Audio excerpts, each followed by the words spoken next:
আসসালামু আলাইকুম, welcome my জান্নাত কিচেন। আজকে আমি শীতকালের মজাদার একটি ভর্তা, কুমড়া বড়ি ভর্তার রেসিপি শেয়ার করেছি। প্রথমে চুলাতে একটা কড়াই দিয়ে গরম হয়ে আসলে পরিমাণ মতো সয়াবিন তেল দিয়ে দিব।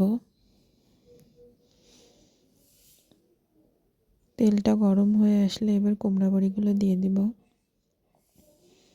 একে একে সব কুমড়া বড়িগুলো দিয়ে দিচ্ছি।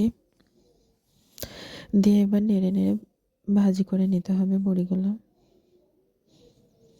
বড়িগুলো কিন্তু বেশিও ভাজা যাবে না, আবার কমও ভাজা যাবে না, মাঝামাঝি ভেজে নিতে হবে। চুলার আঁচটা মিডিয়াম লোতে রেখে ভেজে নিতে হবে।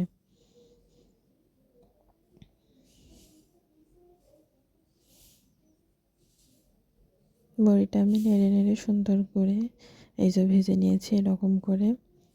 এবার আমি বড়িগুলো পাটাতে বেটে নেব। ভেজে রাখা বড়িগুলো দিয়ে দিচ্ছি।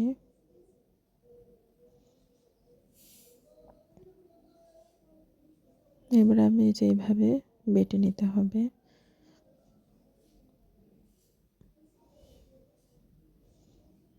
এখন আমি সব বড়িগুলো বেটে নিয়েছি সুন্দর করে। এবার একটা প্লেটে উঠিয়ে নেব বেটে রাখা বড়িগুলো।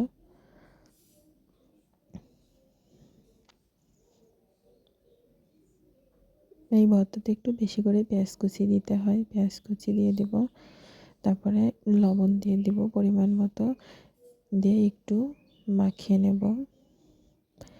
আমি বড়ি বাটার পরে কিন্তু এখানে বেশ কিছু কাঁচামরিচও বেটে নিয়েছিলাম। এই ভর্তাতে কাঁচামরিচ বাটা দিলে খেতে বেশি মজা লাগে। ভর্তাটা দেখেন কাঁচামরিচ বাটাটা এরকম করে বেটে নিয়েছি।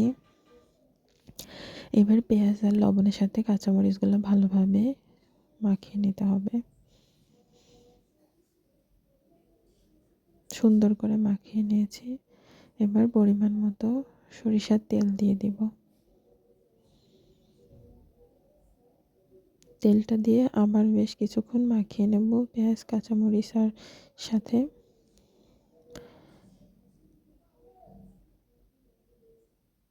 মাখিয়ে নিয়েছি, এবার বেটে রাখা বড়িগুলো দিয়ে ভালোভাবে মাখিয়ে নেব।